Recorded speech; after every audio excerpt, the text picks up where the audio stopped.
안녕하십니까?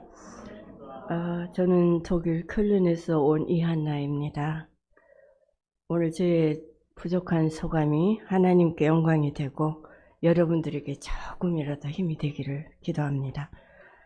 그리고 하나님께서 이곳에서 올려드리는 통일의 염원을 담은 기도를 반드시 들어주실 것을 믿습니다. 그 안에 생명이 있었으니 이 생명은 사람들의 빛이라. 요한복음 1장 4절. 예수님은 모든 사람들의 생명의 주요 주권자가 되십니다. 그분은 우리를 그의 말씀으로 그의 지으신 본래의 모습으로 빚으시고 사람들의 빛으로 살게 하십니다. 저는 1953년 제주도에서 태어나 10살까지 그곳에서 자랐습니다. 언니와 남동생과 저는 좋으신 부모님들과 비교적 유복하게 자랐습니다.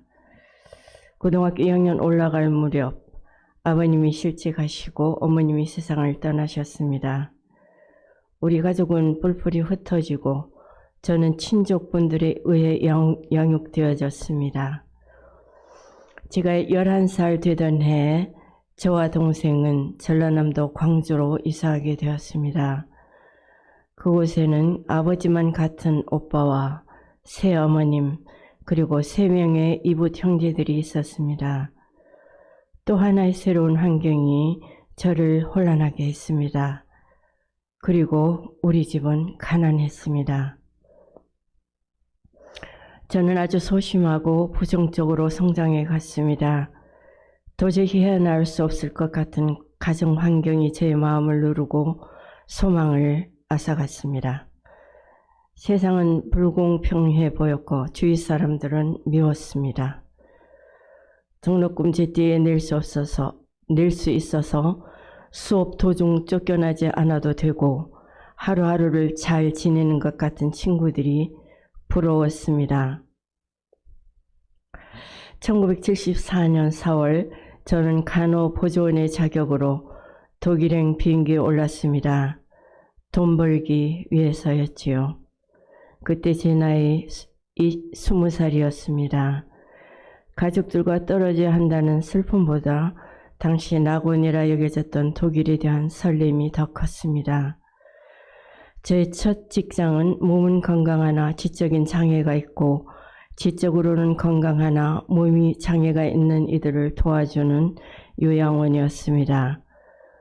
그곳에서 살아야 하는 사람들은 가난한 사회적 약자들이었습니다. 건강하지 않은 그들의 모습이 저에겐 충격적이었습니다. 또 자주 죽음을 보아야 하는 현실이 두려웠고 싫었습니다. 그래서 저는 병가를 자주 내고 집에 있기를 즐겨했습니다. 3년이 빨리 지나가기를 바랬습니다. 그런데 저는 도움이 절실한 사람들을 철저히 외면하고 있던 것을 뒤늦게 예수님 통해 발견하게 되었습니다. 제가 일하고 있던 옆 요양원에 성경 읽기서 파송된 배영자 선교사님이 있었습니다. 저를 예배에 초청하였습니다. 저는 흔쾌히 초청에 응했습니다. 그는 파독되어 오는 사람들의 명단을 요구하여 그들을 위해 6개월 전부터 기도하고 있었다 했습니다. 그 명단 중에 저의 이름도 있었습니다. 하나님은 그 선교사님을 통해 저의 마음의 문을 두드리기 시작하셨습니다. 같은 해 7월에 스위스 알프스에서 성경 읽기 수양회가 있었습니다. 고 이사무엘 선교사님이 요한복음 말씀들을 풀어주셨습니다. 특히 1장 4절 말씀을 강조하여 전하셨다고 기억이 됩니다. 그 안에 생명이 있었으니 이 생명은 사람들의 빛이라. 처음으로 예수님이 누구신가를 생각해 보게 하였던 말씀입니다. 이해를 정확히 할 수는 없었으나 내 생명의 주인 되시는 예수님께 내 생명을 돌려드린다고 했습니다. 그리고 사람들의 빛으로 살겠다고 소원하였습니다. 우리는 이 땅에서 하나님이 정해주신 기한을 살다가 그분이 오라 하시면 모든 것을 내려놓고 가야 하는 시한부적인 존재입니다. 그래서 저희 어머님도 그의 돌보심이 필요했던 아이들을 남겨두고 가셔야 했다고 생각됩니다. 수양회를 계기로 저는 성경을 공부하게 되었습니다. 하나님께서는 그의 말씀으로 저의 앞을 비추시기 시작하셨습니다. 많은 UBF 선교사님들을 만났습니다. 그들의 예수님에 대한 사랑과 그의 일에 대한 열정이 남달랐습니다. 전폭적인 헌신을 그들의 삶 속에서 보았습니다. 근무 이외의 시간을 모이고 신방하는 일에 썼습니다. 물질을 아낌없이 그의 일에 드렸습니다. 서로를 사랑하며 존중하며 아끼며 말씀을 나누며 살았습니다. 저의 눈에 그들은 좋은 의미의 별천지의 사람들이었습니다. 독일의 그리스도인 가정을 만났습니다. 그들은 말도 잘 못하고 저의 사람됨을 알지 못하면서도 저를 위해 보증까지 서줄 정도의 저에 대한 신뢰를 보였습니다. 저를 위해 기도하며 젊고 유혹에 취약한 저에게 조언도 해주며 저를 지키려 애썼습니다.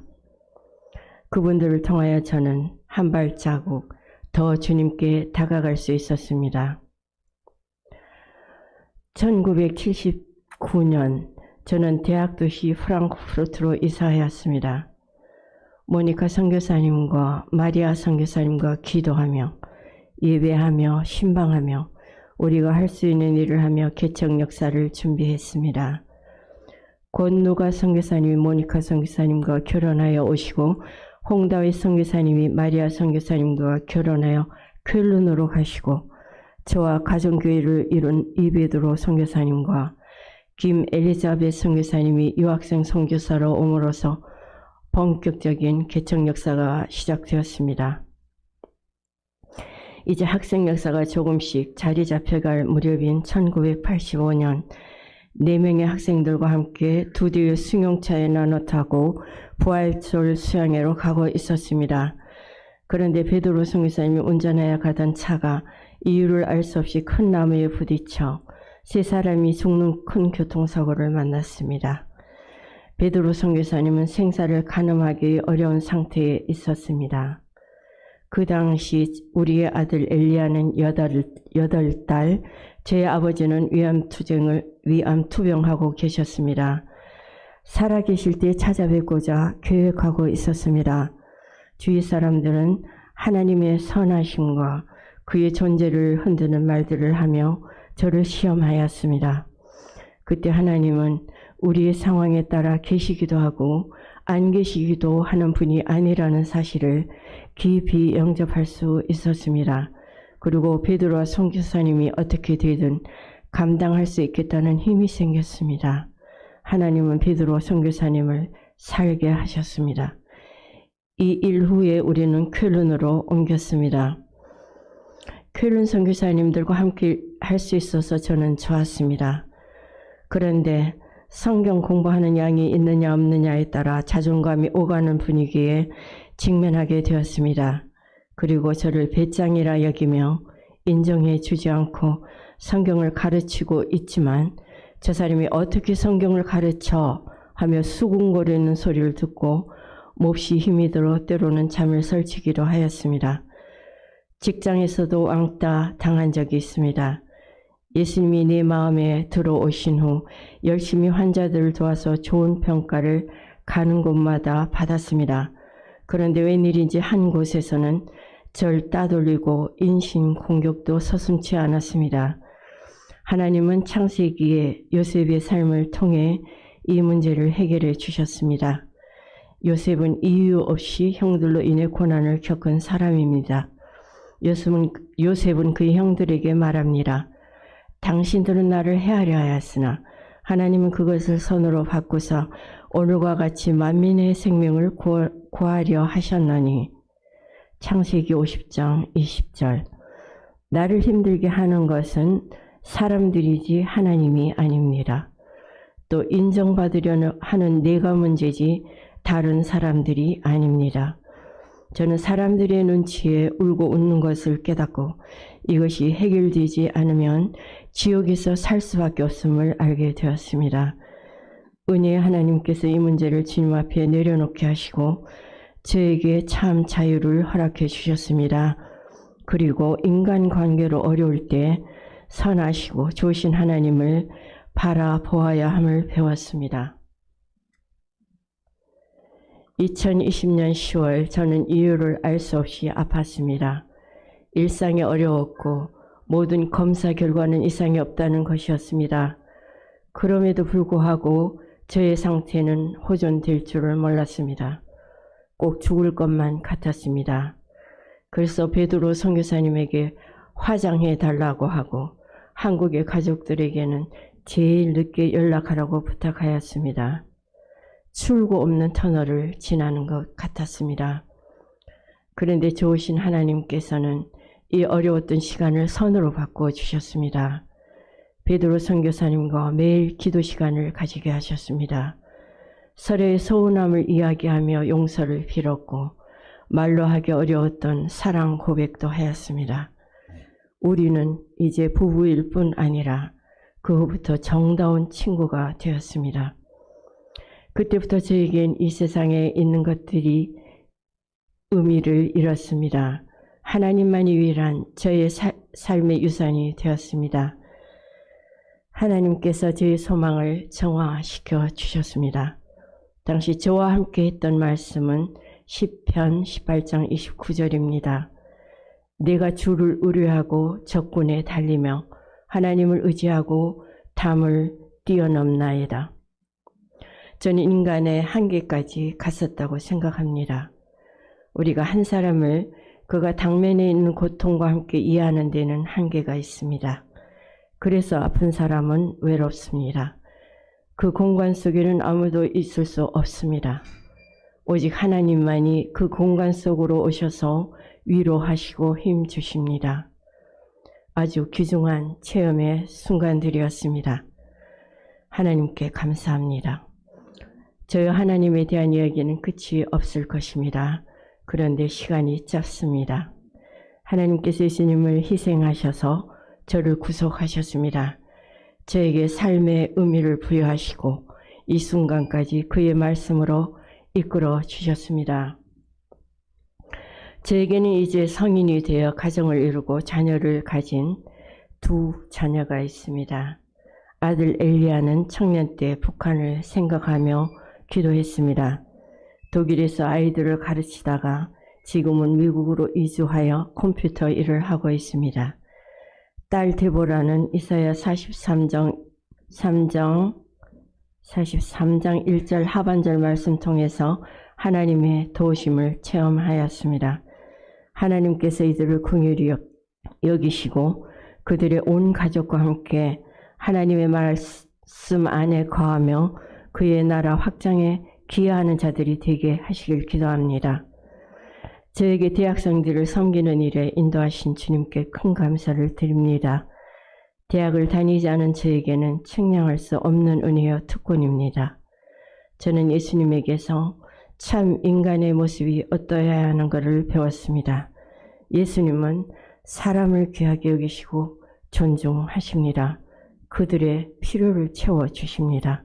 저도 그를 닮기를 원합니다.